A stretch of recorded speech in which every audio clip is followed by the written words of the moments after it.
श्रीनिवास नाईक स्मृती व्याख्यान. वक्त्या चिन्मयी सुमित. विषय मातृभाषा आणि शिक्षण, संस्काराचे आधारस्तंभ. आपल्या अभिनयाने आणि परिणामकारक संवादफेकीने रसिकांच्या मनात घर करणारी एक मराठी प्रेमी अभिनेत्री. वयाच्या 13-14व्या वर्षी औरंगाबाद आकाशवाणीवरील श्रुतिकांतील सहभाग इथेच त्यांच्या कारकिर्दीची सुरुवात असावी असं त्या म्हणतात. मराठी रंगभूमीचा प्रचार आणि प्रसार तसंच मराठी साहित्याला प्रोत्साहन देण्यासाठी त्या मराठी वाचण्याचा आग्रह धरतात. महाराष्ट्रातील मराठी शाळांचं जतन, महिला सक्षमीकरण आणि पर्यावरण रक्षण याकरता त्या सतत प्रयत्नशील असतात. प्रसंगी सरकारवर टीका करण्यासही त्या मागे पुढे पाहत नाहीत. सांस्कृतिक पारंपरिक सण उत्सव साजरे करायला त्यांना आवडतात. सोशल मीडियावर सुद्धा मराठीची ओळख त्या चाहत्यांना करून देत असतात. प्रांतिक मराठी भाषेतले गोड बारकावे त्या सोदाहरण समजावून सांगतात.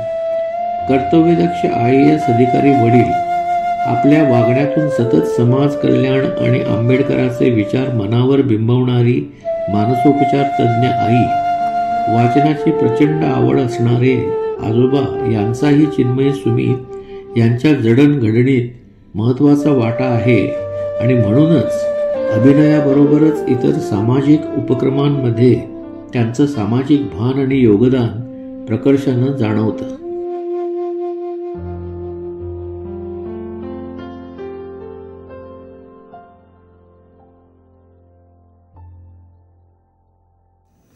तुम्हा सर्वांना मनापासून नमस्कार आणि नवीन वर्षाच्या खूप मनापासून सदिच्छा.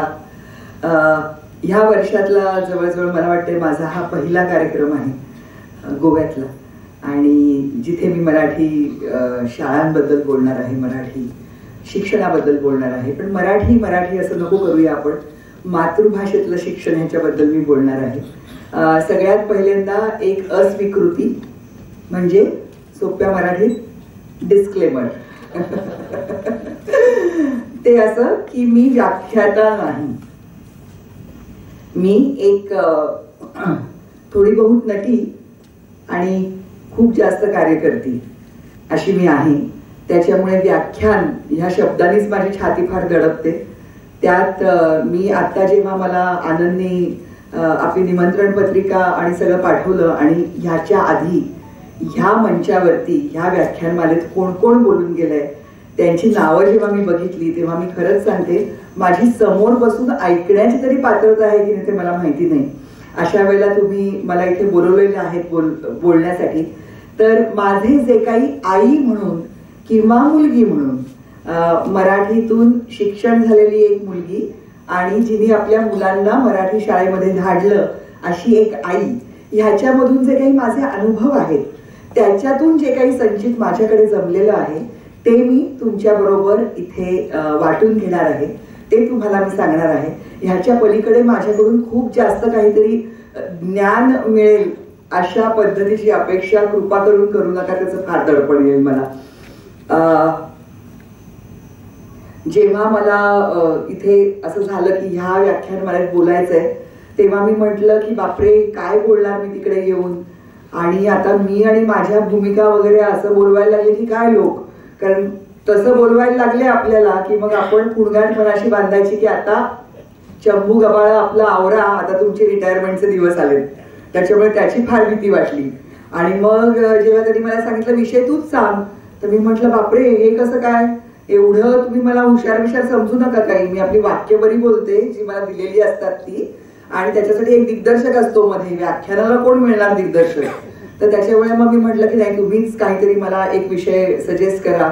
आणि मग त्यांनी बरं माझ्या बोलण्यामध्ये जर सजेस्ट करा वगैरे असे जर शब्द आले तर मी जरी सुद्धा मराठी प्रेमी असेल, मराठी भाषेवरती अत्यंतिक प्रेम करत असेल, तरी सुद्धा इंग्रजीला माझा विरोध नाही. आणि मला स्वतःला असं वाटतं की भाषा जितकी प्रवाही ठेवली जाईल तेवढी ती जिवंत राहते. त्याच्यामुळे अधूनमधून जर असे शब्द आले तर त्याच्यावरती कुणी नाक मुरडू नका.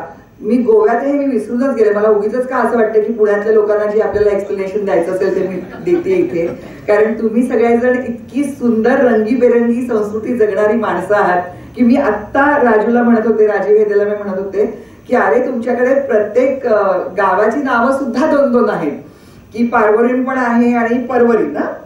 हा म्हणजे एक मराठी उच्चार आहे आणि एक पोर्चुगीज टाईपचा उच्चार आहे. तुमच्या कसं लक्षात राहतं की काय म्हणायचंय या गावाला किंवा हे नेमकं कुठलं गाव आहे. तर हे तुम्ही इतकी छान त्याची सांगड घालत तुम्ही इथे जगता आहात की तुम्हाला मी काही ह्याच्यासाठी मी तुमची माफी मागायची गरज आहे असं मला वाटत नाही, जर माझ्या बोलण्यामध्ये काही इंग्रजी शब्द आले तर. मी माझ्या नेहमीच्या स्वभावानुसार मी काही नोट्स काढलेल्या आहेत. मी असं ठरवलं की ह्यावेळेला मी फार शिस्तीने काहीतरी एक व्याख्यान द्यायचं आणि भाषण करायचं असं मी दरवेळेला ठरवते. नंतर मला असं कळतं की अशी मी एकदा माईक समोर गेले आणि समोरचे चेहरे बघितले आणि त्यांच्यावरची उत्सुकता किंवा कधी कधी कंटाळा हा बघितला की हे सगळं बाजूला पडतं आणि मी गप्पा मारत सुटते. त्याच्यामुळे मी आज गप्पा मारणार आहे. उर्दू मधला एक प्रकार आहे दास्तान गोई. तर त्या दास्तान गोईमध्ये असं असतं की तो नट किंवा ती नटी जी असते ती ज्या विषयावरती बोलायचं आहे, म्हणजे एकच स्क्रिप्ट नसतं, एक थीम असते आणि त्या थीमशी ज्या काही संबंधित काही कथा असतात, काही चुटकुले असतात, काही गाणी असतात, काही नुसते शेर असतात, अशा गोष्टी त्याच्यामध्ये भरून भरून ते एक दास्तान आपल्या समोर सांगतात, ज्याला किस्सा गोई असा पण तुम्ही शब्द ऐकला असेल. तर ती किस्सा गोई आणि दास्तान गोई जशी असते तसं माझं आजचं हे व्याख्यान नाही तर मातृभाषेतल्या शिक्षणाचं आख्यान आहे असं तुम्ही समजा. मला नेहमीच असं वाटत आलंय आणि फक्त मलाच नाही तर जगभरातल्या शिक्षण तज्ज्ञांनी आणि जगभरातल्या मानसशास्त्रज्ञांनी त्यांच्या पूर्ण संशोधनाअंती हा निष्कर्ष काढलेला आहे की कुठल्याही मुलाचं त्याच्या मातृभाषेत जेव्हा शिक्षण होतं तेव्हा ते शिक्षण हे जास्त सर्वंकष अशा पद्धतीचं असतं. कारण आपली भाषा ही काय असते, एकतर पहिल्यांदा मातृभाषा कशाला म्हणायचा हा आता बरेचदा प्रश्न निर्माण होऊ शकतो. कारण जसं माझ्या बाबतीमध्ये आहे की माझे वडील रवींद्र सुर्वे हे कोकणातले, माझी आई सुशील देशपांडे ही कर्नाटकातली, त्याच्यानंतर माझ्या सासूबाई कर्नाटकातल्या, माझे सासरे तमिळनाडू मधले. सुमीचा जन्म झाला महाराष्ट्रामध्ये. त्याच्या घरामध्ये बोलली जाणारी भाषा ही तमिळ, हिंदी आणि इंग्रजी आणि मराठी. माझ्या घरामध्ये बोलल्या जाणाऱ्या भाषा थोडासा कोकणीचा प्रभाव असलेली मराठी आणि बराचसा कन्नडचा प्रभाव असलेली मराठी. त्याच्यामुळे आता असं होतं की मग मुलांच्यासाठी तुम्ही मातृभाषा म्हणजे म्हणून कुठली निवडणार, तर किमान मागच्या 3 पिढ्या घरामध्ये जी प्रामुख्याने भाषा बोलली जाते तिला आपण मातृभाषा असं म्हणावं सर्वसाधारणपणे. आणि त्याच्याहून जर थोडंसं सोपं करायचं असेल तर जी परिसरात बोलली जाणारी भाषा आहे, कारण नाहीतरी आपण देशाला आपण मायभूमी म्हणतो, मातीला आपण माता म्हणतो, भूमाता असं जर आपण म्हणत असू तर ज्या राज्यामध्ये ज्या परिसरामध्ये आपण राहतो तिकडची जी भाषा ती आपण आपली मातृभाषा ठरवावी का असा विचार माझ्या मनात येतो. हा विचार आहे फक्त, म्हणजे ते काही माझं ठाम मत नाहीये की असं करावं, पण मला स्वतःला असं वाटतं. आणि त्याच्यामुळे त्या दृष्टिकोनातून माझ्या मुलांची भाषा ही मराठी राहिली. आणि मग मला असं वाटलं की माझ्या मुलांचं शिक्षण हे मातृभाषेत का व्हावं, तर मातृभाषा किंवा आपली भाषा म्हणजे नुसतं व्याकरण नसतं, म्हणजे संधी विग्रह समास कर्ता क्रियापद नाम म्हणजे भाषा नसते. भाषा त्याच्यापेक्षा बरंच काही असते. आता जर आपण लहान मुलांना आपण घरामध्ये ज्या गोष्टी सांगतो त्याच्याबद्दल जर विचार करायचा झाला तर पहिला घास चिवकाऊचा भरवतो आपण त्यांना, आणि सगळ्यात पहिली गोष्ट जी सांगतो ती चिवकाऊची गोष्ट सांगतो. चिमणीचं घर होतं मेणाचं, कावळ्याचं घर होतं शेणाचं, आणि मग खूप मोठा पाऊस पडतो, त्याच्यात शेणाचं घर वाहून जातं आणि मेणाचं घर मात्र टिकतं. आता ही गोष्ट माझ्या आजीनी पण ऐकलीये, माझ्या पणजीनी पण ऐकलीये, माझ्या मुलांनी पण ऐकली आणि उद्या माझी नातवंड सुद्धा ऐकतील. ही पूर्वापार चालत आलेली गोष्ट आहे. वर करणी बघता ही चीव काऊची काहीतरी काल्पनिक बनवलेली गोष्ट असं आपण त्याच्याकडे बघतो. पण ही गोष्ट किती जुनी आहे तुम्हाला माहितीये का? ही गोष्ट चक्रधर स्वामींचा जो महानुभाव पंथ होता त्याच्यातली गोष्ट आहे ही. 800 वर्षापूर्वीची ही गोष्ट आहे.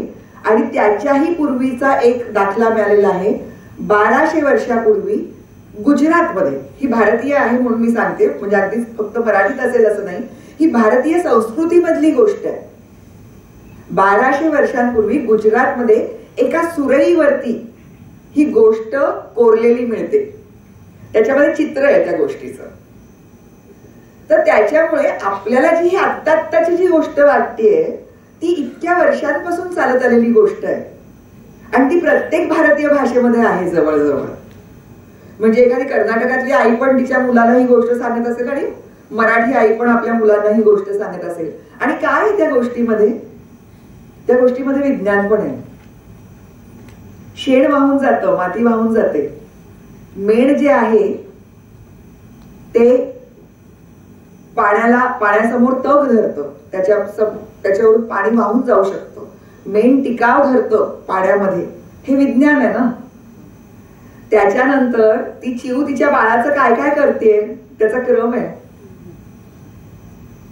ती पहिल्यांदा बाळाला आंघोळ घालते, मग त्याच्यानंतर तीट लावते, त्याच्यानंतर त्याला कपडे घालते, त्याला जेव घालते. जे काही टप्पे आहेत ते टप्पे आहेत, संगोपनाचे टप्पे आहेत. त्याच्यानंतर ती तो पावसात भिजतोय कावळा, त्याला ती तिच्या घरामध्ये जागा देते. जो कोणी संकटात सापडलेला जर एखादी व्यक्ती असेल तर तिच्यासाठी आपल्या घराचे दरवाजे उघडे करायचे आहेत. अतिथी देवो भव हा संस्कार पण आहे त्या गोष्टीमध्ये. ती नुसती मनोरंजन किंवा करमणुकीची गोष्ट नव्हे, तर त्या एका गोष्टी बरोबर इतक्या काही गोष्टी येत आहेत. त्याच्यात परत ती चिमणी लहान आहे, कावळा मोठा आहे. थोड्या दिवसांनी त्या मुलांना कळणार आहे की चिमणी ही घरटं बनवणारा पक्षी आहे. कावळा कधीच घरटं बनवत नाही स्वतःच. इतकं टिकाऊ जे काय त्याच्या विणीच्या वेळेला जे करतो ते आपलं त्याच्यामध्ये काहीच सुबक पण नसतं. चिमणी अगदी सुंदर घरटं बांधते. हे सगळं ज्ञानार्जन त्याचं नंतर होणार आहे जसा जसा तो शिकत जाणार आहे. पण हे जे पहिल्या ज्या गोष्टी आहेत ह्याच्यामध्ये शिक्षण आणि संस्कार ह्या दोन्ही गोष्टी एकत्र होत आहेत आणि त्या त्याच्या घरातल्या भाषेत होत आहेत. चिवगावची गोष्ट ही शाळेत नाही शिकवली जाणार, ती आपल्या घरात सुरू होते.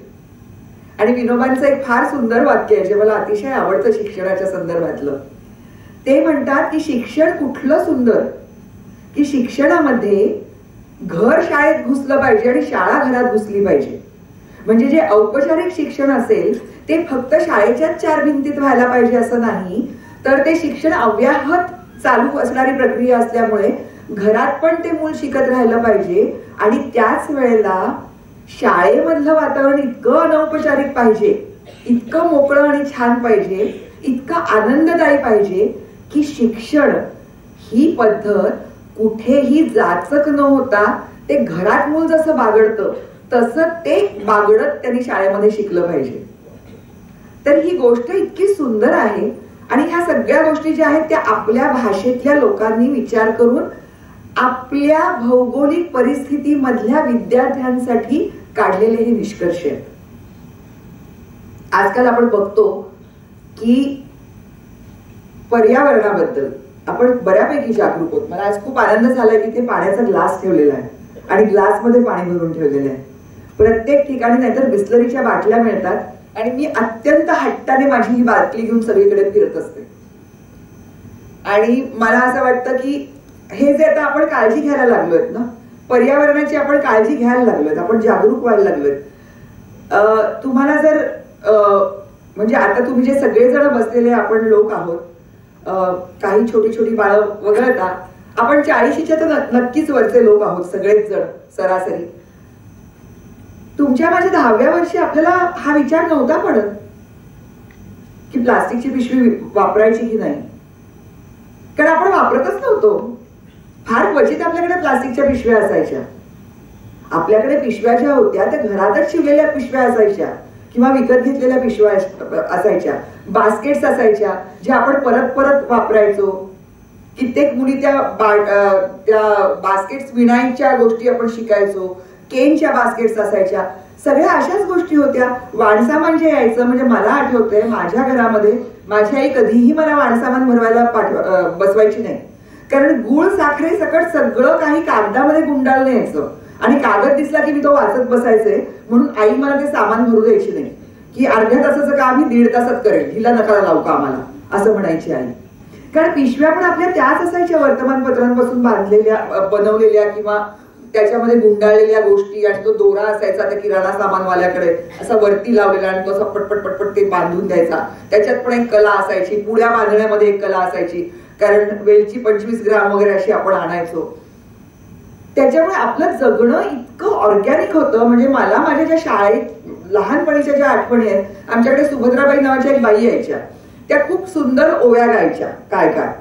आणि त्यांचं एक मला काहीतरी आठवतं, त्या अशा म्हणायच्या की कुकवाला लावित होते, केसाला विचरित होते, आरसा बघून शान हसत होते ग, असं त्या म्हणायच्या. तर मी त्यांना म्हणायचे की कुंकवाला लावत होते म्हणतात का सुभद्राबाई? कुंकू लावत होते म्हणतात.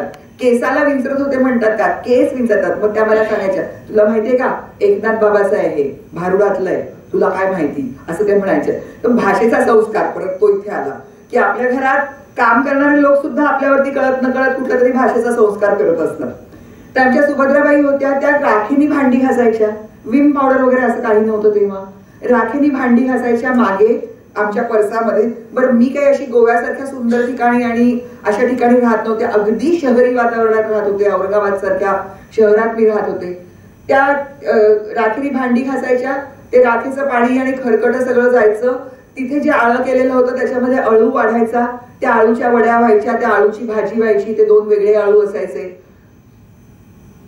कुठे होतं म्हणजे प्रदूषण वगैरे ह्या गोष्टी इतक्या कमी होत्या. आणि आपण जेव्हा आज पर्यावरणाचा विचार करतो तेव्हा आपण सांस्कृतिक पर्यावरणाचा विचार करतो का? या बाकीच्या पर्यावरणाचा आपण खूप विचार करतोय आणि तो केलाच पाहिजे प्रत्येकाने, त्याच्याबद्दल काही दुमतच नाहीये. पण जसं आपलं जैविक पर्यावरण आपल्यासाठी आवश्यक आहे, आपल्या सुदृढतेसाठी आवश्यक आहे, त्याच पद्धतीने आपलं सांस्कृतिक पर्यावरण सुद्धा आवश्यक आहे. आणि सांस्कृतिक पर्यावरण म्हणजे आपले धार्मिक सण मोठ्या प्रमाणावरती साजरे करणे, त्याचं सार्वजनिकीकरण करणे एवढंच नाहीये. तर संस्कृतीची सगळ्यात महत्वाची वाहक जर कोण असेल तर ती भाषा आहे. आणि भाषा ही जर संस्कृतीची वाहक जर असेल तर तिचा जर ऱ्हास झाला तर भाषेचा ऱ्हास होऊन संस्कृतीचा ऱ्हास होईल. आणि त्याच्यानंतर फक्त धार्मिक कर्मकांडांमधून आणि धार्मिक वातावरणातून आपण भारतीय संस्कृती तरू शकणार नाही. आपली भारतीय संस्कृती म्हणजे फक्त धार्मिक संस्कृती नव्हे, त्याच्या खूप तो एक भाग जसा आहे तशीच भाषा हा सुद्धा खूप मोठा भाग आहे. दुर्दैवाने जितक्या मोठ्या प्रमाणावर बाकीच्या गोष्टींची काळजी घेतली जाते तितक्या मोठ्या प्रमाणावरती आपण आपल्या भाषेची काळजी घेत नाही आहोत, आपण ती वापरत नाही आहोत. साधीशी गोष्ट सांगते, पर्यावरण हा विषय काढलेला आहे त्याच्यामुळे. एखादी जर विहीर असेल आणि त्या विहिरीला जर गोड पाणी येत असेल तर त्या विहिरीकडे सगळेजण जातात. हे विहिरीचं उदाहरण 2दा येणार आहे. तुम्ही त्याच्यातून पाणी घेता घेता कारण तुम्हाला कळतं की तिकडे गोड पाणी आहे आणि मग त्याला खूप हे मीच करू शकते. राजीव हेरे सगळ्यात पहिला हसला असेल. मी थोडी थोडी नाचते पण ते पण तुम्हाला कळलं असेल. तर जिथे गोड पाणी आहे हे बघा काय म्हणजे टायमिंग हे मलाच साधू शकतं. हे तुम्ही कोणीही please do not try at home. I am a skilled person. तर जिथे गोड पाणी आहे तिथे सगळेच जण जातात आणि मग त्या विहिरीचा खूप उपसा होतो. त्याच्यामुळे तिकडचे झरे जे असतात ते जिवंत राहतात. आईच्या दुधाबद्दल म्हणतात, जर मूल पीत असेल दूध तर तिला सहस्त्र धारांनी दूध फुटतं असं म्हणतात. तसंच ते पाण्याच्या बद्दल पण आहे. पण जर तुम्ही घेतलं नाही, जर त्याचा उपसा जर झाला नाही, तर थोड्या दिवसांनी ते शेवाळतं आणि शेवाळ साचून साचून साचून साचून शेवटी ते जे झरे असतात तो एक एक झरा बुजायला लागतो. भाषेच्या बाबतीत सुद्धा तसंच आहे आणि मातृभाषेच्या बाबतीत तर फार आहे. जर ती वापरलीच गेली नाही, ती जर आपण बोललोच नाही, त्याच्यातले शब्द आपण जाणूनच घेतले नाही, त्याच्यातल्या संज्ञा, त्याच्यातलं सौंदर्य, त्याच्यातल्या कहाण्या, त्याच्यातल्या म्हणी हे जर आपण निरखून बघितलं नाही, नुसतं वाचून नव्हे तर ते वापरलं जर नाही, तर हळूहळू हळूहळू ती भाषा शेवाळेल, ते झरे आटतील आणि मग त्यावेळेला जे काम करावं लागेल ना ते फार कष्टाचं काम असेल. आणि म्हणून मातृभाषा टिकवणं, तिचा वापर करणं आणि परत सगळ्या आपल्या ज्या गोष्टी आहेत त्या अर्थकारणाशी जोडल्या जातातच. भाषा जगवायची, भाषा टिकवायची म्हणजे काय करायची असं खूप जण विचारतात. तर मला असं वाटतं की संस्कृतीचा कणा ही मराठी भाषा आहे आणि मराठी भाषेचा कणा हे मराठी भाषेतलं शिक्षण हा आहे. या सर्व गोष्टी एकमेकांवरती अवलंबून आहेत. आज महाराष्ट्रामधली अशी परिस्थिती आहे की मराठी शाळांकडे लोक जातच नाहीत असं लोक म्हणतात. परत विहिरीचं उदाहरण आहे. एकीकडे हापसा आहे, तो असा असा असा असा करून पाणी काढायला लागतंय, पण त्याच्यात छान गोड पाणी येतंय खालून. आणि इकडे कसं एक तळ करून ठेवलंय जे कृत्रिम तळ आहे. त्याच्यात कुठून पाणी येतंय, कुठल्या टँकरनी येतंय, नाल्यातून येतंय का नदीतून येतंय का समुद्रातून येतंय तुम्हाला काही माहिती नाही, पण ते तळ असं ओतप्रोत भरलेलं आहे. अशी बादली घातली की पाणी काढता येतंय. कुठे जाल तुम्ही? तुम्ही का हापसाल ते पाणी? तुम्ही हेच पाणी घेणार. आत्ता शिक्षणाचं तेच होतंय. हा हापसा आहे ना ते मराठीतलं शिक्षण आहे आणि कृत्रिम तळ आहे ना ते इंग्रजी शिक्षण आहे. ज्या संस्था मराठी शाळा चालवत होत्या इतके दिवस आणि चांगल्या पद्धतीने चालवत होत्या, त्यांनी आता मोफत इंग्रजी शिक्षण मिळणाऱ्या जर शाळा काढल्या तर मुलं जातीलच का? त्यांचे पालक जातीलच का? एकतर मुलं निर्णय घेत नाहीत आपल्या शिक्षणाचा, पालक निर्णय घेतात आणि पालक काय करतात म्हणजे सगळ्यांचा शिक्षणाकडे. शिक्षण म्हणजे काय ह्याचा जर विचार केला, म्हणजे मी फार बाळबोध बाई आहे बोलण्याच्या बद्दलची, की मी म्हणजे असा विचार केला की आज आपल्याला काय बोलायचंय, मातृभाषा. मातृभाषेबद्दल काय बोलायचं होतं ते मी बोलले. आता बोलू शिक्षणाबद्दल. तर शिक्षण म्हणजे काय? तर आपल्याकडे विद्येला विद्यादानाला आपल्याकडे खूप महत्व आहे भारतीय संस्कृतीमध्ये. जी मुक्त करते, जी विमुक्त करते सा विद्या. मग ती कशापासून मुक्त करते? तर अज्ञानापासून मुक्त करते, अंधारापासून मुक्त करते, आपल्याला काही कौशल्य शिकवते, आपल्याला काही संधी देते. कौशल्य कशाची? तर तुमच्या अंगभूत जे गुण आहेत त्या गुणांना एका वेगळ्या पद्धतीची शिस्त लावून त्याच्यातून एक कौशल्य तुम्हाला शिकवून त्याच्यानंतर संधी पण ती उपलब्ध करून जर तिने दिली तर त्या शिक्षणाचा अर्थ आहे. अध्ययन आणि अध्यापन या दोन्ही गोष्टी शिक्षणाचा भाग आहेत.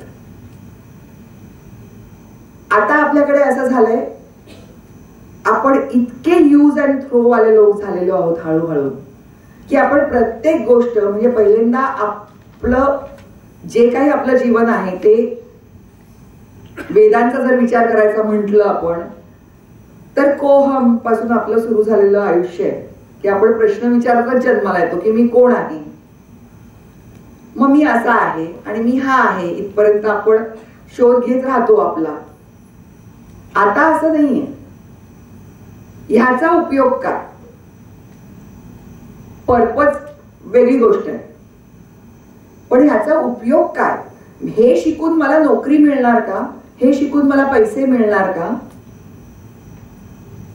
उद्धार होणं म्हणजे काय तर मला एक चांगली लाईफस्टाईल, जीवनशैली मिळणं, हेच अंतिम ध्येय झालेलं आहे. म्हणजे जेव्हा पालक मला भेटतात आणि मला म्हणतात पुढे जाऊन, एक तर ते हे मराठी वाक्य पण नव्हे, पुढे जाऊन मुलांना त्रास होईल. पुढे जाऊन म्हणजे काय तर ती प्राथमिक शिक्षण त्यांचं मातृभाषेत होईल, माध्यमिक शिक्षण मातृभाषेत होईल, शाळेत परीक्षा त्यांची मातृभाषेत होईल आणि मग ते कॉलेजमध्ये जातील. तिकडे त्यांना जेव्हा ते इंग्लिश शिकतील तेव्हा ते मूल बावरून जाईल. अरे पण तुम्ही ह्याचा विचार करताय का की तेव्हा ते मूल जवळजवळ 13 वर्ष अभ्यास कसा करायचा, आपल्याला माहीत नसलेली गोष्ट कशी जाणून घ्यायची, अध्ययन कसं करायचं, समोरचं अध्यापन कसं शोषून घ्यायचं, ह्याची त्याला सिस्टीम, पूर्ण प्रणाली तयार आहे त्याच्याकडे. त्याचं शरीर त्याच्यासाठी सक्षम आहे, त्याची बुद्धी त्याच्यासाठी सक्षम आहे, त्याच्या भावना त्याला आता साथ देणार आहेत. अशा वेळेला त्याच्या समोर एक आव्हानात्मक काय आलंय तर फक्त एक भाषा, ज्या भाषेची त्याची ओळख आहे पहिलीपासून, ती पूर्णतः अनोळखी सुद्धा नव्हे. तर त्याचा ताण येईल 16-17 वर्षाच्या मुलाला. म्हणून तुम्ही जे मूल त्याला ताण येतंय हे घरी येऊन सांगू सुद्धा शकणार नाहीये, त्या मुलाला तुम्ही इंग्रजी शाळेत टाकताय. कारण ते सांगत नाही ना तुम्हाला घरी येऊन की मला त्रास होतोय. त्याच्यामुळे तुम्ही सुखात आहात, अज्ञानात सुख ना. तुम्ही जाणूनच घेत नाही आहात की मुलाची चिडचिड का होतीये, ते बाळ का इतकं रडरड करतंय शाळेत जाताना, ते का इतकं धास्तावतंय, आणि मग सुरू होते रॅट रेस.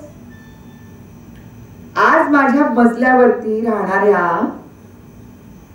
सिनियर केजीतल्या मुलीला क्लासला जावं लागतं शाळा संपल्यानंतर 2 तास.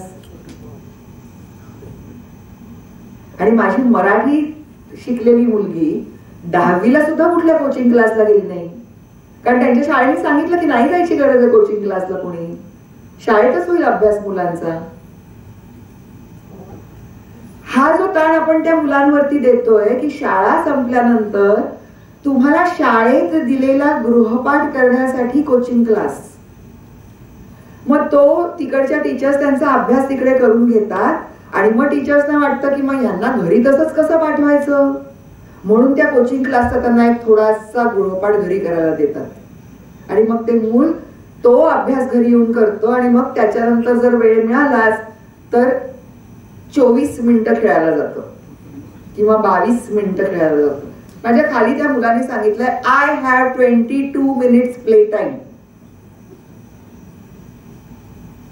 हे आयुष्य आपण आपल्या मुलांना देतोय ह्याची जाणीवच कुणाला नाहीये. त्यांना असं वाटतं की नाही ठीक आहे, म्हणजे आता जर त्यांना सक्षम व्हायचं, आता रडून कसं चालेल.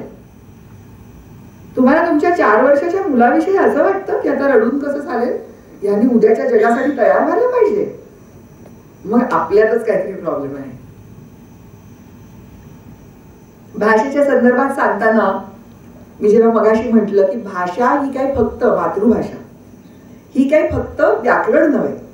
म्हणजे साध्या साध्या इतक्या गोष्टी असतात, तुम्ही ते इंग्रजी शाळेमध्ये मुलाला टाकता, चिवकाऊची गोष्ट त्याला घरी सांगितलेली असते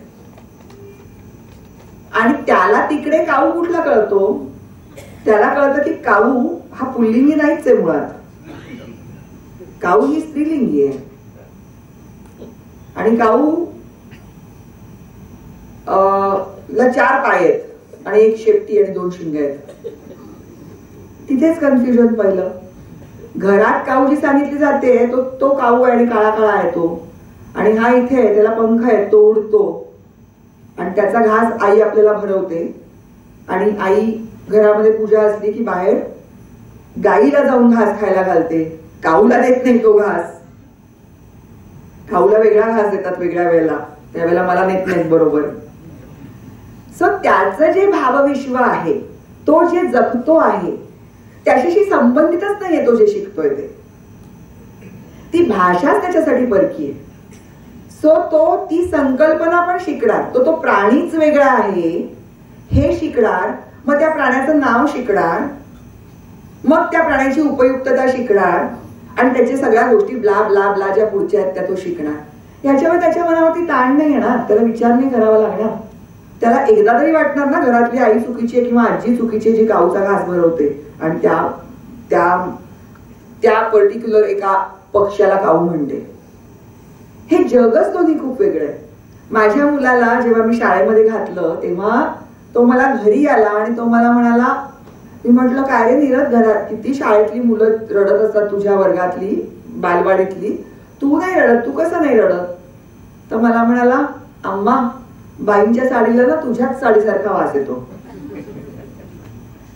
मी म्हटलं काय? तर तो मला, हो त्यांना ना तुझ्यासारखा वास येतो. आणि मला इतकं छान वाटलं.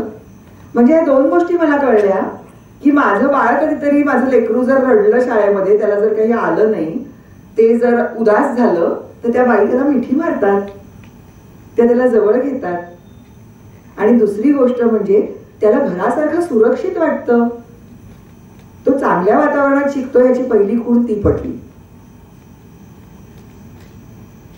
भाषेच्या संदर्भात बोलताना जे मी मगाशी म्हटलं की मातृभाषा म्हणजे फक्त भाषा नव्हे, म्हणजे व्याकरण नव्हे, तर त्याच्यातली काही उदाहरणं मी अशी लिहिलेली होती की आपल्या म्हणी ज्या आहेत त्या प्रत्येक ठिकाणच्या म्हणी इतक्या वेगळ्या असतील.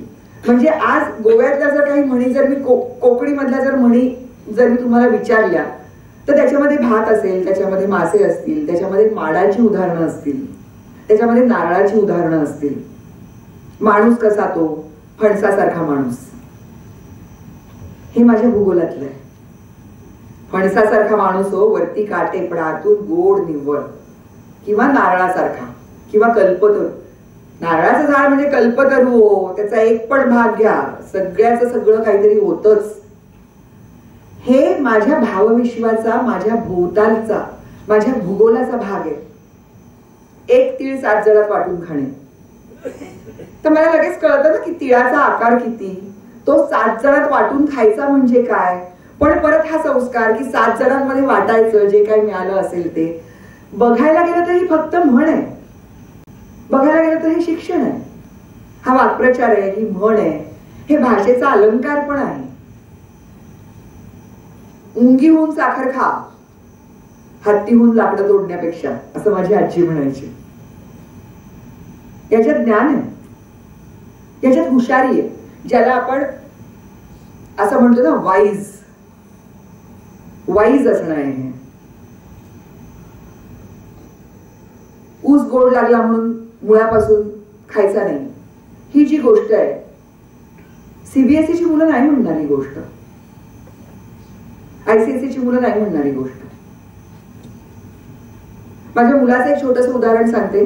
तो मराठी शाळेत गेला, मराठीत शिकला, नंतर तो साठे कॉलेज नावाच्या त्यांच्याच शाळेचं थोडंसं एक्सटेन्शन असलेलं असं अत्यंत मराठी वातावरणाच्या कॉलेजमध्ये 11वी 12वी केली आणि नंतर एकदम साऊथ मुंबईला गेला शिकायला, की जिथे 6 इंचाच्या वरचे स्कर्ट चालतच नाहीच म्हणतात ते.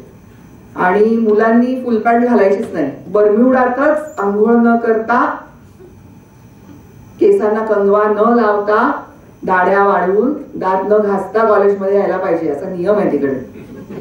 अशी सगळी मुलं आहेत तिकडे, जी पहिल्यांदा जसं आपण नंदीला नमस्कार करतो तशा 2 सिगरेटी ओढतात त्यांच्या त्या गेट पाशी आणि नंतर मग आतमध्ये पाऊल ठेवतात.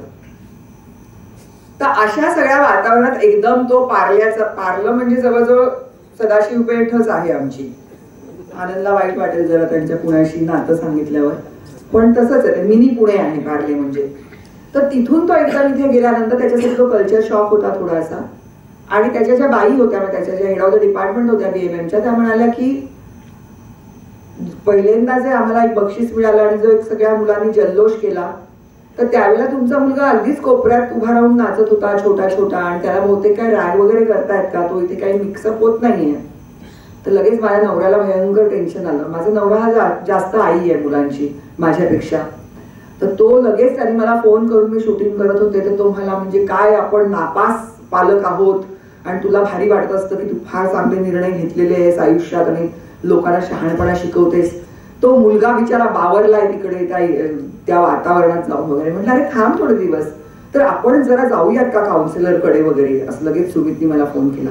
तर म्हटलं हे बघ सुमित, मी एका सायकोलॉजिस्टची मुलगी आहे, एका मानसशास्त्रज्ञाची मुलगी आहे, त्याच्यामुळे सर्दी पडसं झालं तर डॉक्टरकडे जसे जातो तसं मन दुखलं तर काउन्सिलरकडे किंवा सायकॅट्रिस्टकडे जाणं हे मला अत्यंत नैसर्गिक आणि स्वाभाविक वाटतं. त्याच्याबद्दलचा कुठलाही टाबू माझ्या मनामध्ये नाही. पण असं जरी असलं तरी मला असं वाटतं की आपण जरा लवकरच कुठल्या तरी निर्णयाप्रती पोहोचतोय, जरा थोडासा थांब, एक त्यांचा इव्हेंट म्युझिकल होऊ देत आणि त्याच्यानंतर नीरज कसा असेल ते बघ. आणि त्याच्यानंतर जसं मी म्हटलं तसंच झालं. त्यांची एक पहिली स्पर्धा त्या विल्सनमध्ये काहीतरी झाली ज्याच्यात नीरजनी उत्तम पेटी वाजवली. तो म्युझिशियन आहे आणि तो तिकडे पॉप्युलर झाला. आणि मग मी नीरजला विचारलं, म्हणलं नीरज भाषेचा अडसर होता का? तर तो मला नाही अम्मा, त्यांना कळतच नव्हतं ना की माझ्याशी कनेक्ट कसं करायचं, आणि मलाही कळत नव्हतं कारण त्यांचे विषयच खूप वेगळे होते. ते मॉल्स बद्दल बोलतात, ते गाड्यांबद्दल बोलतात ज्याच्याबद्दल मी अनभिज्ञ आहे. पण जेव्हा त्यांना कळलं की माझं म्युझिक ह्या पद्धतीचं आहे, मी ह्या पद्धतीचा संगीतकार आहे, आमचं बोलणं सुकर झालं. म्हणजे इथे त्याच्या मराठी मीडियम मध्ये किंवा इंग्लिश मीडियम मध्ये शिकण्याचा प्रश्नच नव्हता. आज तो मुलगा इंग्रजीमध्ये गाणी लिहितो, कविता लिहितो, हे तो करू शकला. आणि त्याला जेव्हा मी विचारलं की नीरज कसं रे आता की तू मराठी माध्यमात शिकलास, तू जेव्हा कविता लिहितोस तेव्हा तू इंग्लिशमध्ये लिहितोस किंवा हिंदीत लिहितोस, तू मराठीत कविता लिहित नाहीस. तर तो मला म्हणाला, नाही अम्मा, मला सुचतं मराठीतच, मी फक्त ट्रान्सलेट करतो. पण मला माझी प्रत्येक भावना आणि माझा प्रत्येक विचार हा माझ्या भाषेतच सुचतो. मला स्वप्न मराठीतच पडतात. हा सिद्धांत एक की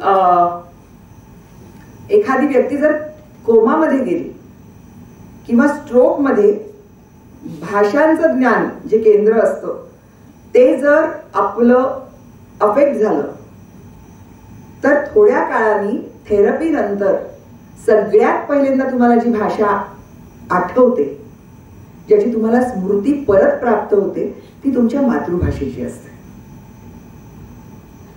त्याच्यामुळे ती भाषा तुम्ही जितकी वापराल, म्हणजे वापरायची म्हणजे नुसतं बोलायचं नाही, विचार करताना सुद्धा जेव्हा तुम्ही ती भाषा वापरत राहता सारखे, तितके तुमचे विचार, तुमचे आचार ह्याच्यामध्ये सुद्धा सुसूत्रता येते.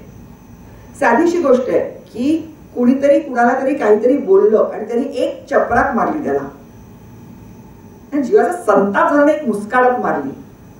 का बरं तू असं केलंस? म्हणजे त्यांनी माझा अपमान केला. दुसरा एखादा असतो तो म्हणतो, तो मला बोलला पण त्याची लायकीच नव्हती मला बोलायची. आणि मला कळलं की मी आत्ता शांत राहायला हवंय. कारण असे बरेच लोक असतील जे अशा पद्धतीची वर्तणूक करत असतील. माझं काही चुकलेलं नाहीये, कारण मी ह्या गोष्टींमुळे मी योग्य आहे आणि हा समोरचा माणूस जो आहे त्याची पात्रता ही आहे. आकलन होणं परिस्थितीचं, ह्याच्यासाठी सुद्धा तुमची भाषा समृद्ध असणं फार आवश्यक असतं. हे मानसशास्त्राने सिद्ध केलेलं आहे. कारण विचार तुम्ही करता म्हणजे काय करता, तो कुठली तरी भाषा लागतेच ना तो विचार करायला. आणि विचारानंतर आपण कृती करतो, कृती करून विचार नाही करत. आणि ह्याच्यासाठी मातृभाषा समृद्ध असणं ह्याच्यासारखं दुसरं आयुधच नाहीये. याच्यासारखं शस्त्रही नाही आणि ह्याच्यासारखं शास्त्रही नाही. म्हणून मातृभाषा. मला त्याच्या छटा कळल्या पाहिजेत. मला आता वाईट वाटलंय, माझं आता मन मोडलंय, मला आता संताप आलाय, मी आता हताश झालीय, मला अगदी हतबल वाटतंय, मला निराश होऊन चालणार नाहीये, हे वाईट आहे पण हे जाणार आहे हे मला कळतंय, ही एक निघून जाणारी गोष्ट आहे हे मला कळतंय. हे सगळे विचार करायला तुम्हाला भाषा पाहिजे. तुमच्याकडे भाषा तुम्हाला स्थैर्य देते, भाषा तुम्हाला शांतता देते. आणि संस्कार म्हणजे काय असतं? शेवटी संस्कार ही काही गुटी नाहीये. रोज संध्याकाळी देवाला दिवा लावून मी 5 मिनिटं देवासमोर उभं राहणं एवढाच संस्कार नसतो. ते का राहायचं 5 मिनिटं उभं?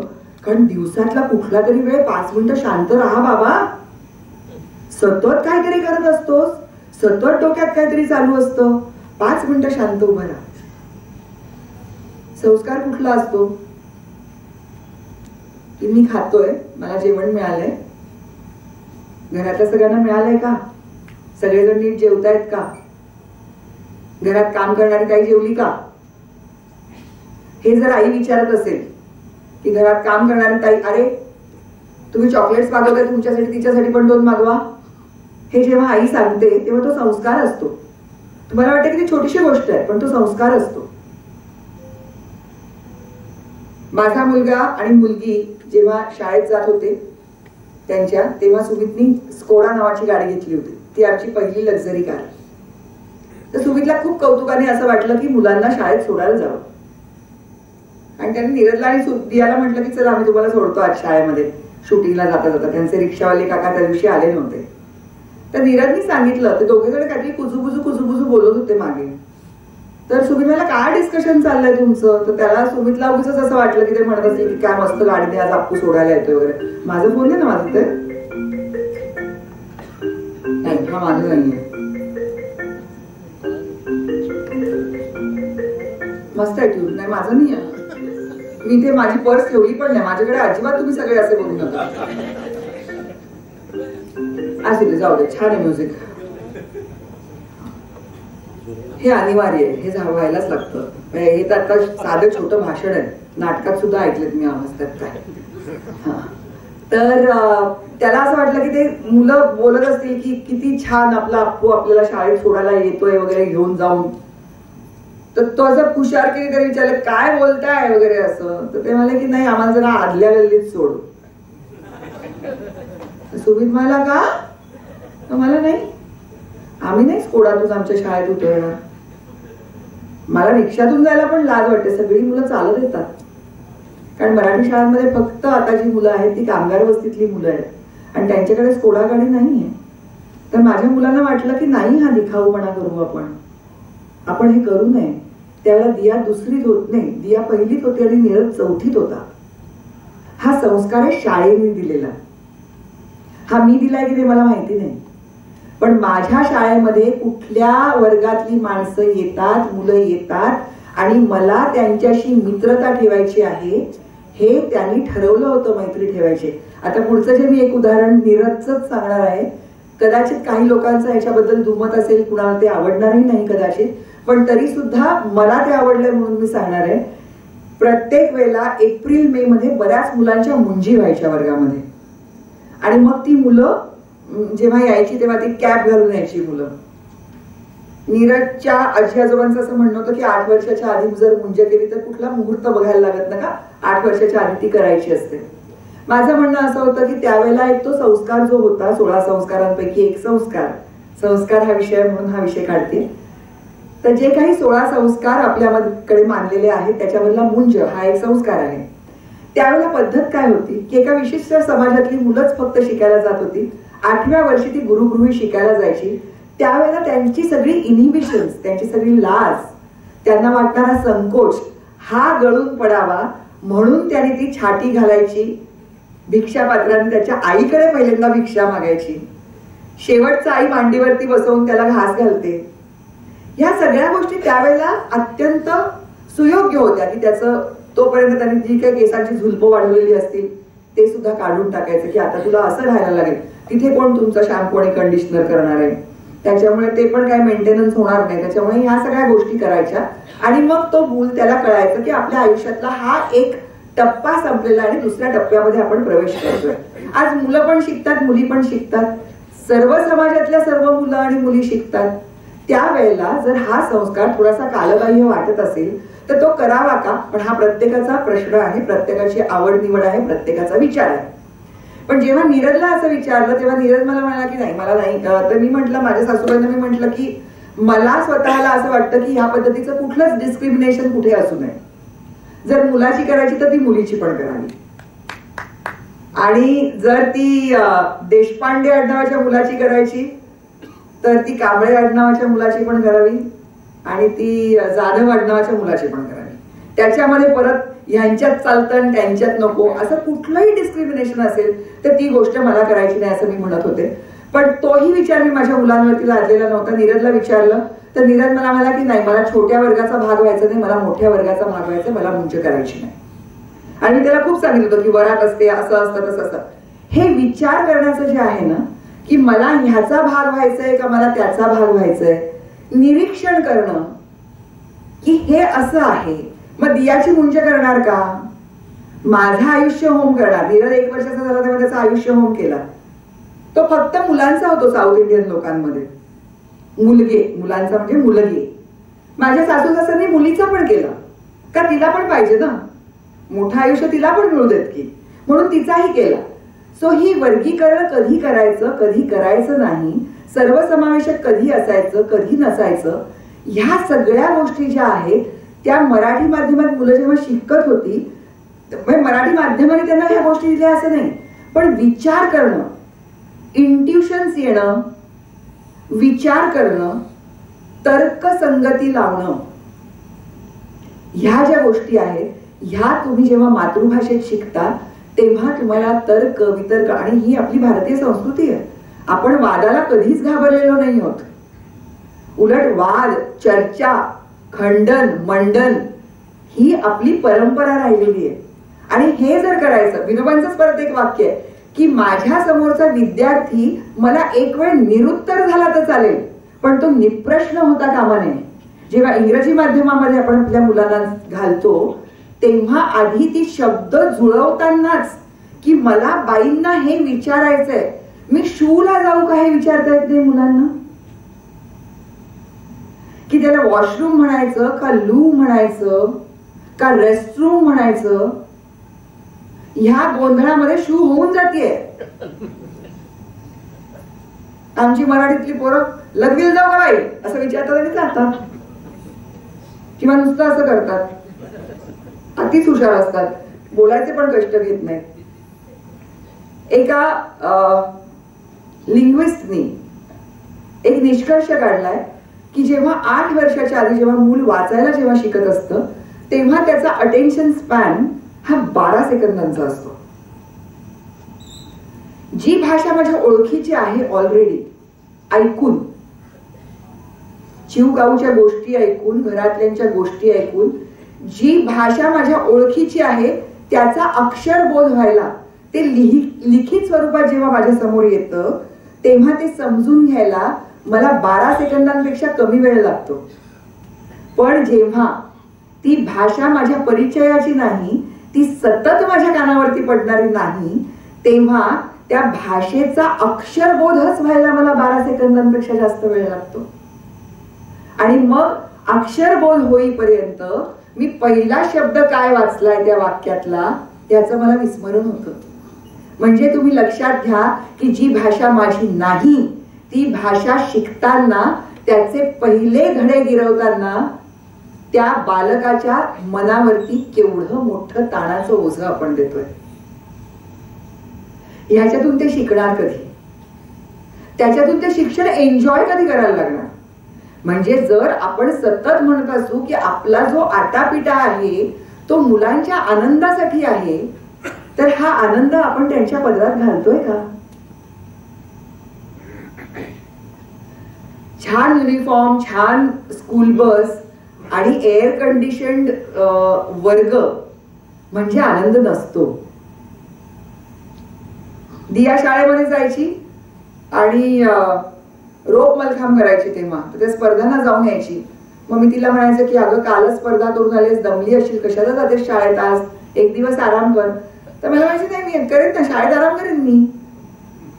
म्हणजे शाळेत आराम, शाळेत कोण आराम करतं? तर ती मला म्हणे आम्ही करतो शाळेत आराम, आम्ही सांगतो की आम्ही खेळाडू आहोत, काल आम्ही स्पर्धेमध्ये जाऊन आलोय आम्ही. तर आमच्या बाई आम्हाला म्हणतात की ठीक आहे मग मागच्या बेंचवरती डोकं खाली करून झोप थोडा वेळ. मी दमले आहे, मला हे करावंसं वाटतंय. हा संवाद मुलं साधू शकतात का त्यांच्या टीचर्सशी? हा मोकळेपणा आहे का? हा नंतर येतही असेल कदाचित 5वी 6वी नंतर जेव्हा त्यांना ती भाषा अवगत होते. पण हा मोकळेपणा मिळणं आणि त्या शिक्षणाचा बागुलबुवा न वाटणं हे अत्यंत आवश्यक आहे मुलांसाठी. आणि ते फक्त आणि फक्त जर त्यांचं प्राथमिक शिक्षण हे त्यांच्या मातृभाषेत होत असेल तरच शक्य होऊ शकतं. दियाच्या शाळेच्या बद्दलच्या काही गोष्टी अशा होत्या की ती त्या शाळेत शिकायला गेली आणि वेगळ्या पद्धतीची शाळा होती. 12 तासांची शाळा होती, गुरुकुल होतं तिचं. आणि त्याच्यामध्ये एक दैनंदिनी असायची त्यांची दिलेली, आणि त्या दैनंदिनीमध्ये पालकांचा शिक्षकांशी संवाद असं एक पान असायचं, ज्याच्यामध्ये जर आमचं मूल गेलं नाही शाळेमध्ये तर आजारी होतं म्हणून आलं नाही, घरात काहीतरी होतं म्हणून आलं नाही, असं आम्ही लिहून द्यायचो. आणि त्याच्यावरती मग ते आपला एक शेरा द्यायचे काहीतरी. आणि दुसरी 2 पानं होती पालकांचा शिक्षकांचा पालकांशी संवाद. त्या पानांवरती कधीच कुणी काही लिहायचं नाही. ते ह्या सगळ्या मुलींनी त्या एकत्र गेल्या आणि त्या मला आमच्या आई वडिलांना तुम्हाला इतकं सगळं सांगायला लागतं, मुलगी का आली नाही, काय झालं नाही. तुम्ही जेव्हा शाळेत येत नाही तेव्हा तुम्ही आमच्या पालकांना चिठ्ठी देत नाही की आम्ही का नाही आलो वर्गावरती म्हणून. तुम्ही पालकांना सांगत नाही, तुम्ही आम्हाला पण सांगत नाही तुम्ही का नव्हता आलात. सर रजेवर आहेत, आज ऑफ पिरियड आहे, एवढंच आम्हाला सांगितलं जातं. हा कुणाला तरी आगाऊपणा वाटेल, हा विनोद वाटेल, पण ही मोकळीक आहे. हे मोकळं वातावरण असण्याचं लक्षण आहे.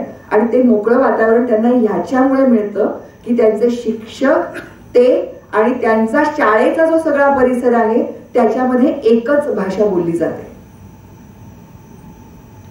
संस्कार ही कुठली गुटी नव्हे की जी आपण असं म्हणू की 4 वेळी तुम्ही मायफळाचे घ्या, 5 वेळी तुम्ही जायफळाचे घ्या, मग दुधामध्ये वावडिंग उकळा, त्याच्यात ते मिक्स करा आणि बाळाला दिवसातून 3दा द्या की ते बाळ अगदी संस्कारी होईल. असं ते नाहीये. त्याला बाळाला जेव्हा संस्कार मिळत असतात एखाद्या, आणि ते संस्कार कायम मिळत असतात, म्हणजे जसं मी नीरजच्या आणि दियाच्या बाबतीमध्ये सांगितलं की वर्गवारी करायची नाही, वर्गातल्या मुलांसमोर दिमाग मिरवायचा नाही, हे जर त्यांना कळणार असेल तर हे जे संस्कार जे त्यांचे होणार आहे त्यांना तशा वातावरणामध्ये आपण ठेवायला तयार झालं पाहिजे. हे आपणच तयार होत नाही आहोत. आपण एक वेगळा वर्ग निर्माण करतोय आणि तो जो वर्ग आहे जो आपण तयार करतोय, जो आपल्याला असं वाटतं की तो खूप यश मिळवणार आहे.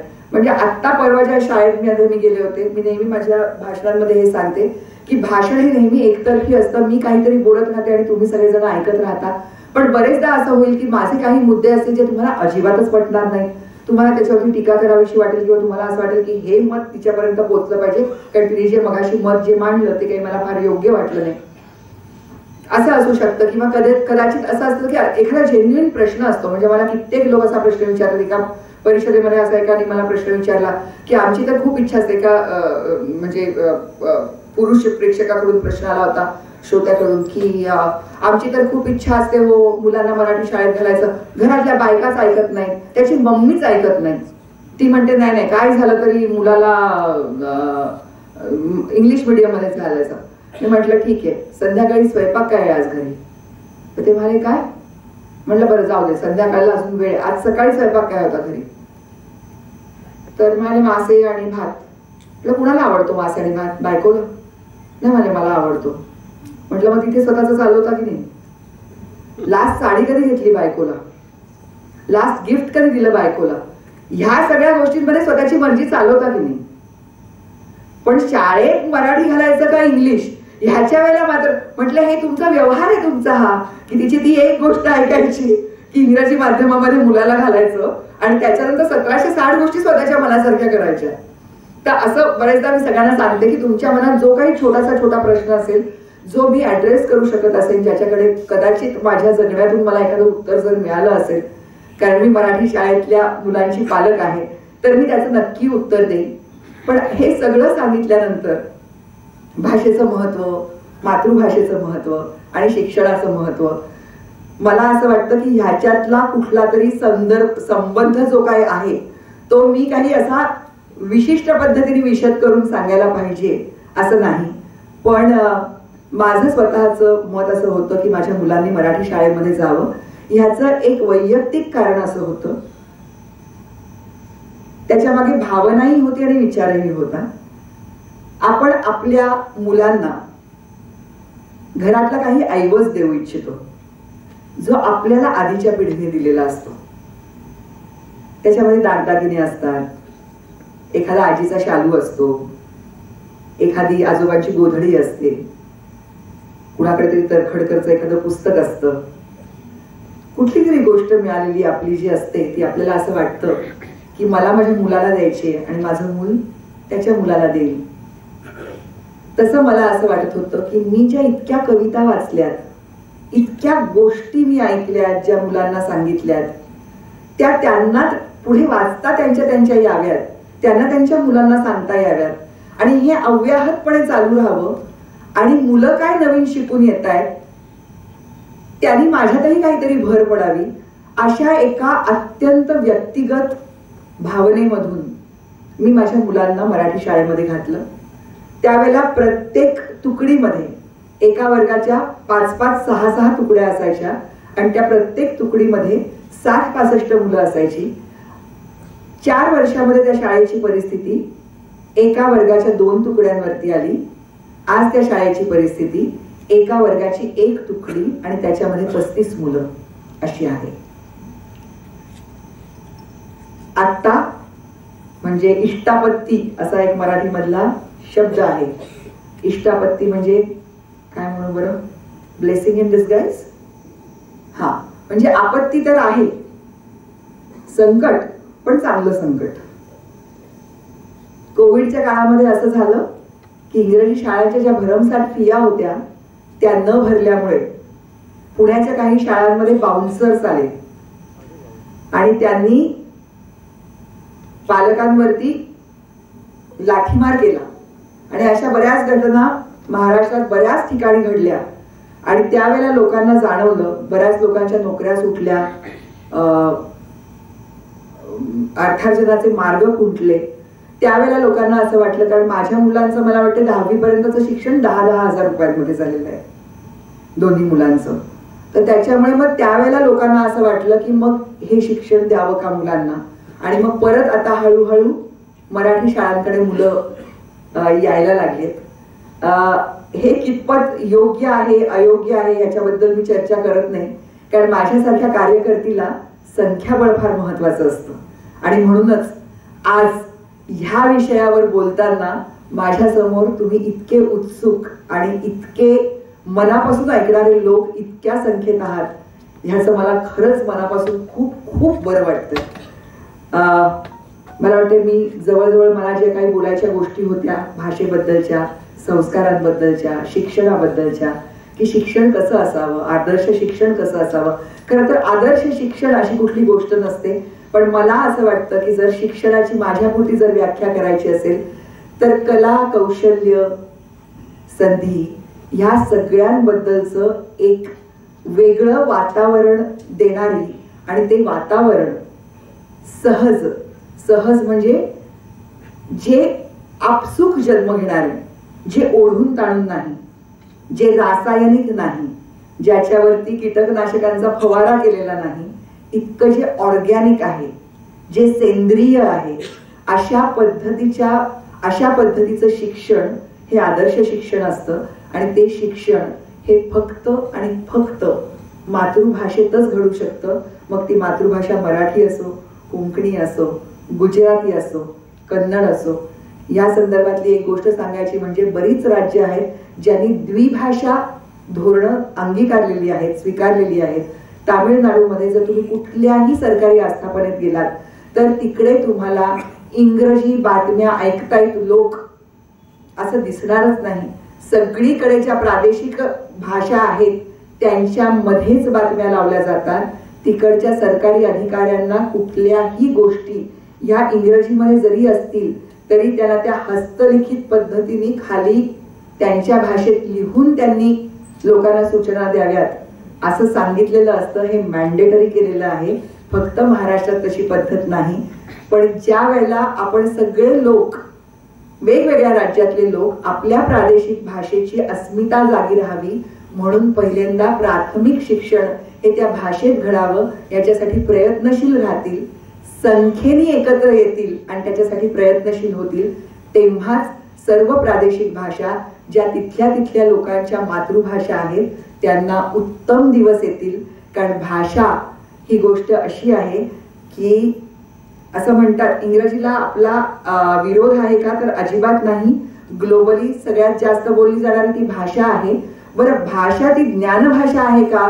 मी सतत असं म्हणायचं की ती जरी ज्ञानभाषा असली तरी, असं मी माझ्या भाषणात जेव्हा म्हणायचे तेव्हा वीणा गवाणकरांनी मला थांबवलं आणि त्या म्हणाल्या इंग्रजी ज्ञानभाषा आहे. हा गैरसमज निदान आपण कार्यकर्त्यांनी तरी आपल्या बोलण्यातून पसरवू नये. सर्व भाषांमधलं ज्ञान हे इंग्रजी भाषेत अनुवादित झालेलं आहे, भाषांतरित झालेलं आहे, म्हणून ती भाषा इतकी समृद्ध झालेली आहे. तर अशासारखं काम आपल्या आपल्या ठिकाणी आपल्याला आपल्या बोलीभाषेत जर करता येत असेल तर त्या पद्धतीचं काम करण्यासाठी आपण प्रत्येकाने आपल्या भाषेचं सदिच्छादूत व्हावं. संस्कार देणारी अशी तुम्ही प्रत्येक जण एक संस्था बनावं अशी मी तुम्हा सर्वांना मनापासून विनंती करते आणि माझं हे भाषण थांबवते.